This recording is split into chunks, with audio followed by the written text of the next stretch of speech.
Salam sepak bola, salam sehat dan salam sejahtera kepada teman-teman netizen atau warganet yang merupakan viewers, subscribers, dan juga supporters dari channel YouTube Bola Bung Binder. Selamat bergabung kembali ke konten terbaru dari channel YouTube Bola Bung Binder. Dan sebelum saya membahas konten terbaru hari ini, saya ingin mengucapkan selamat Hari Raya Idul Fitri untuk teman-teman yang merayakan. Mohon maaf lahir dan batin. Dan di konten terbaru dari channel YouTube Bola Bung Binder hari ini sudah jelas dan 1000% pasti saya ingin membahas pertandingan yang telah selesai dimainkan dini hari tadi. Pertandingan besar, pertandingan derby, yaitu London Derby, pertandingan antara Chelsea versus Arsenal yang dimenangkan oleh Arsenal Football Club. Dan saya juga ada membuat konten preview tentang pertandingan ini. Sebelum saya melanjuti dan membahasnya lebih mendalam tentang pertandingan yang dimenangkan oleh Arsenal tersebut, saya ingin teman-teman pertama-tama menyaksikan cuplikan dari konten preview tersebut agar teman-teman juga bisa memahami apa yang memang saya memberikan perkiraan dalam konten preview tersebut dan alasan saya untuk memberikan perkiraan tersebut. Silahkan, hanya beberapa detik saja kok. Bagi Chelsea, jika mereka ingin meraih kemenangan, tentu mereka harus bisa mencetak gol dengan seminim peluang. Karena walaupun Leno ini sering membuat kesalahan, ya jika memang Leno yang dimainkan dari awal, ya dalam beberapa pertandingan besar juga Leno bisa bermain baik. Jadi itu dia perkiraan saya, persentase adalah 50-50, tidak akan mudah bagi Chelsea untuk menang, tidak akan mudah juga bagi Arsenal untuk mencuri poin, tetapi saya kira peluangnya rata walaupun Chelsea secara performance saat ini lagi bagus-bagusnya. Saya memberikan persentase 50-50 bukan berarti bahwa pertandingan ini akan berakhir seri. Namun kedua tim punya peluang yang sama untuk meraih kemenangan. Dari Chelsea tadi seperti yang teman-teman sudah mendengar dari cuplikan tersebut bahwa para pemain Chelsea perlu memanfaatkan seminim mungkin peluang untuk mencetak gol.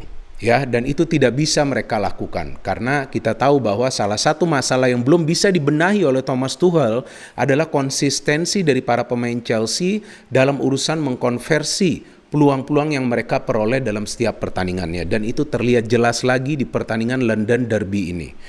Walaupun memang defense Chelsea saya kira bagus sekali di pertandingan ini. Gol yang memang dihasilkan oleh Arsenal adalah memang karena kesalahan di antara para pemain. Yaitu pemain yang berada di lini tengah, Jorginho dengan Kepa, ya, walaupun kita juga tidak bisa menyalahkan Kepa dalam situasi tersebut. Nanti saya jelaskan lebih detail lagi tentang proses gol dari Arsenal tersebut. Dan juga poin kedua yang saya jelaskan bahwa para pemain Arsenal perlu kompak, dan di pertandingan ini mereka memang bermain secara kolektif, memang bukan dalam urusan untuk melakukan serangan, tetapi dalam urusan bertahan secara benar dan baik.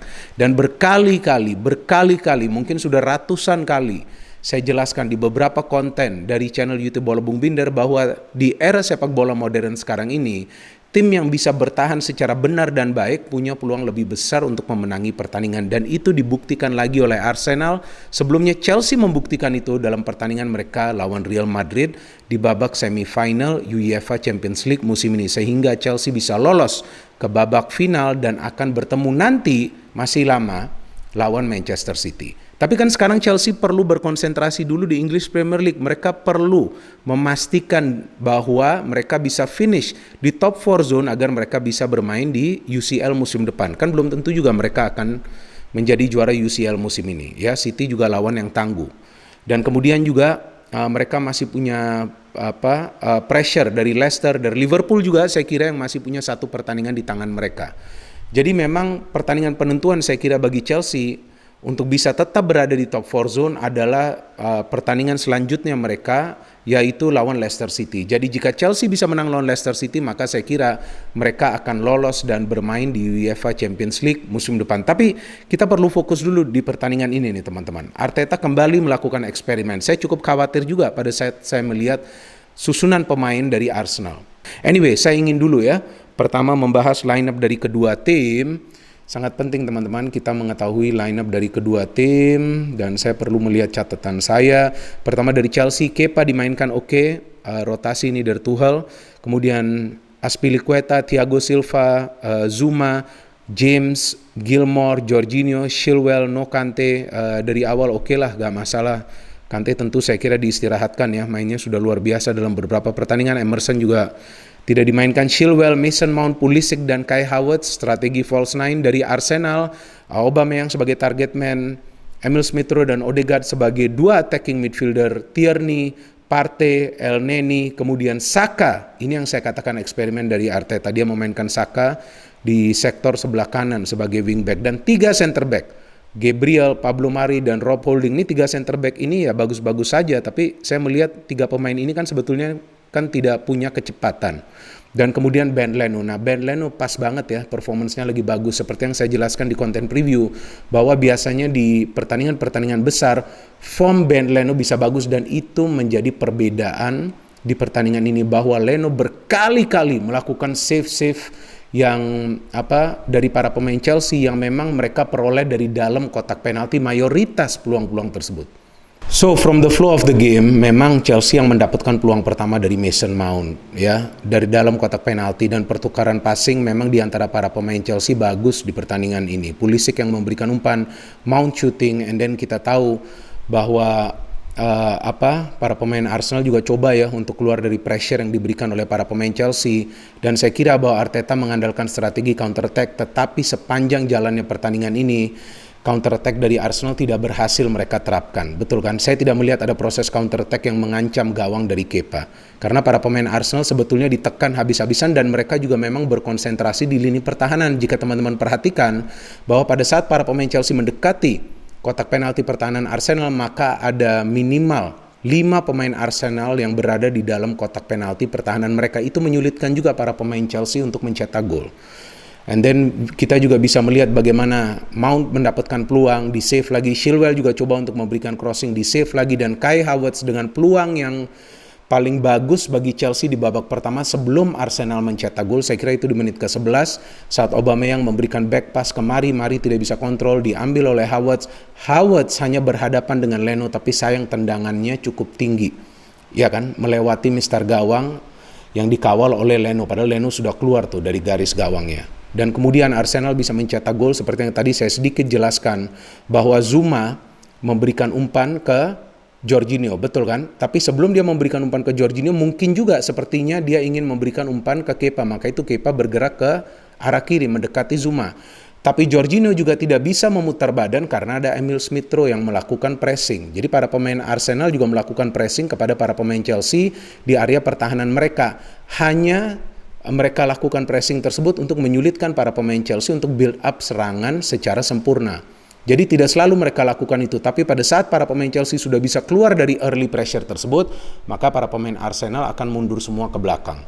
Itulah yang saya melihat taktik dari Arteta. Sedangkan dari Tuchel dia coba agar para pemainnya bisa mencetak gol di menit-menit awal, maka itu pertukaran passing lebih banyak dilakukan dari kedua sektor flank, mengandalkan kecepatan dari para pemain yang bermain di sektor wingback. Chilwell dan juga James kita tahu punya kecepatan dan juga kemampuan untuk memberikan crossing-crossing yang dibutuhkan oleh para pemain di depan, dan juga pergerakan secara tiba-tiba dari Mason Mount. Dan Jorginho ternyata mau tidak mau harus memberikan umpan ke belakang, tetapi sepertinya dia tidak melihat posisi dari Kepa. Kepa sudah out of position dan Kepa sebetulnya sudah menyelamatkan gawangnya agar tidak kemasukan gol, tetapi bola tersebut mengarah ke Aubameyang, di mana Aubameyang juga terus bergerak kan. Tentu dia juga berharap bahwa Kepa melakukan sebuah kesalahan atau antisipasi yang salah. Dan ternyata Aubameyang bisa mendapatkan bola tersebut dan memberikannya kepada Emil Smith-Rowe yang mencetak gol keduanya di Premier League 2 kali berturut-turut. Sebelumnya kita tahu juga Emil Smith-Rowe mencetak gol lawan West Bromwich Albion saat Arsenal menang di kandang sendiri dengan skor 3-1. Setelah unggul, tentu Arsenal betul-betul fokus di lini pertahanan. Dan babak pertama setelah berakhir, ya saya juga berharap sih Tuchel akan melakukan pergantian pemain, dan betul dia mengeluarkan Gilmour yang memang tidak banyak berfungsi ya di lini tengah, karena memang Partey dan Elneny terlihat lebih agresif. And Callum Hudson-Odoi yang masuk, tapi Callum Hudson-Odoi juga tidak bisa banyak memberikan kontribusi kecuali berlari ke kiri, ke kanan, ke kiri, dan juga ke tengah.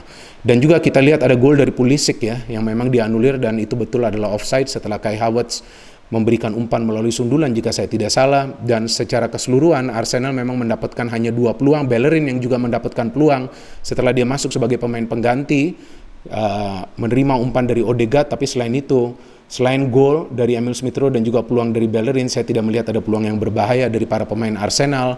Dan kemudian Bellerin juga perlu ditarik keluar karena dia melakukan halauan dari umpan yang diberikan oleh Ziyech menuju ke Callum Hudson-Odoi. Dan memang Arsenal nih kalah ya secara statistik dari ball possession, dari jumlah peluang secara total dan jumlah peluang on target, tetapi Arsenal menang dari jumlah clearance, dari jumlah halauan. Artinya apa? Mereka mengandalkan taktik yang sangat mendasar, safety first. Pada saat ada bola menuju ke pertahanan mereka, harus mereka halau sejauh mungkin atau mengeluarkan bola tersebut dari permainan. Jadi memang secara taktik ya saya kira Arteta berhasil juga ya menerapkan taktik yang saya kira konservatif ya untuk mengandalkan pemain lebih banyak di tengah dan belakang dan coba untuk melakukan counter walaupun itu tidak berhasil. Dan sesuai dengan pertanyaan di caption saya, apakah Chelsea ini sial atau beruntung? Saya kira Chelsea sial. Sesuai dengan caption yang saya berikan dengan pertanyaan bahwa apakah Chelsea sial atau Arsenal yang beruntung, saya kira Chelsea yang sial karena Chelsea mendapatkan banyak peluang dan ada kesalahan dari para pemainnya yang memberikan gol tersebut juga ke Arsenal. Jadi Arsenal tidak beruntung, tetapi Arsenal bermain dengan game plan mereka dan Arsenal berhasil. Chelsea masih punya peluang untuk lolos ke top 4 dan saya kira Arteta sudah bisa membalikkan keadaan dari timnya. Menang 3 kali berturut-turut bagi Arsenal saya kira adalah sesuatu yang dibutuhkan oleh para pemainnya agar mental mereka bisa kembali kuat walaupun mereka sudah akan sulit lolos ke kompetisi Eropa musim depan. Anyway, itu saja yang bisa saya berikan analisa saya dari pertandingan tersebut, dan seperti yang saya selalu katakan bahwa memang bisa saja perkiraan saya salah, tapi saya sering benar teman-teman. No hit, only football, salam sepak bola. Oh, dan kebanyakan teman-teman menjagokan Chelsea ya. Ada juga yang tulis 99,999999999 Chelsea akan menang, tetapi ternyata Arsenal yang menang.